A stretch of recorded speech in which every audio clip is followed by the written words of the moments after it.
আসসালামু আলাইকুম এভরিওয়ান।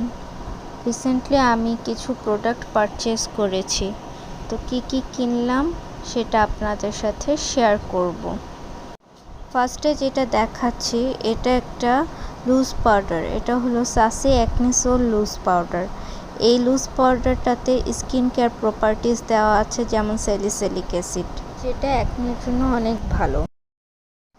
দেন কিনেছি গার্নিয়ার মাইসেলার ওয়াটারটা। যেহেতু আমরা যারা মেকআপ করি তাদের এই মাইসেলার ওয়াটারটা সবসময় লাগে, তো আমি এটা একটা পারচেজ করেছি।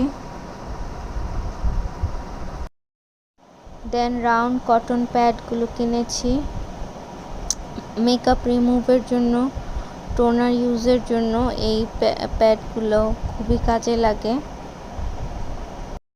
প্রো ফাইবারের এই হেয়ার মাস্কটা কিনেছি। এর আগেও আমি একটা পারচেজ করেছিলাম, এটা আবার নতুন করে আরেকটা কিনেছি।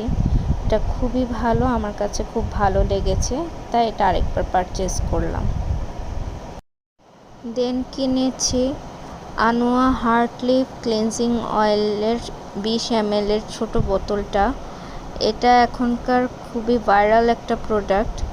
এটা ইনশাল্লাহ সামনে রিভিউ দিব, একদম অনেস্ট রিভিউ পাবেন। দেখলাম অনেকে এটা নিয়ে অনেক কথা বলছে, তো চিন্তা করলাম কেননা আমিও একটা ট্রাই করে দেখি। দেন মিস রোজের ডিউরালাইনটা কিনেছি। এটা হলো ইনগ্লট ডিউরালাইনের টিউব। তো চিন্তা করলাম আমার একটা ইনগ্লট ডিউরালাইন আছে, এটা আমার বেশ অনেকবার ইউজ করা হয়েছে, অনেক ইউজ করা হয়। তো এটা কিনেছি দেখার জন্য যে এটা আসলে কতটুকু ভালো। তো এটারও একটা ইউজিং প্রসেস অ্যান্ড রিভিউ সামনে ইনশাল্লাহ দিব। এটা যদি ইনগ্লটের ডিউরালাইনের মতো হয়ে থাকে তাহলে কম দামের মধ্যে আপনারা খুবই উপকারী একটা প্রোডাক্ট পাবেন। ইনগ্লটের ডিউরালাইনটা অনেক ইউজফুল, মাল্টিপারপাস ইউজ করা যায়। তো ওটা প্রায় 2100 টাকা দাম, আর এটা মাত্র 180 টাকা দিয়ে পারচেজ করেছি। সো মোটামুটি আমি এগুলোই এবার পারচেজ করেছি। সাথে থাকার জন্য সবাইকে ধন্যবাদ।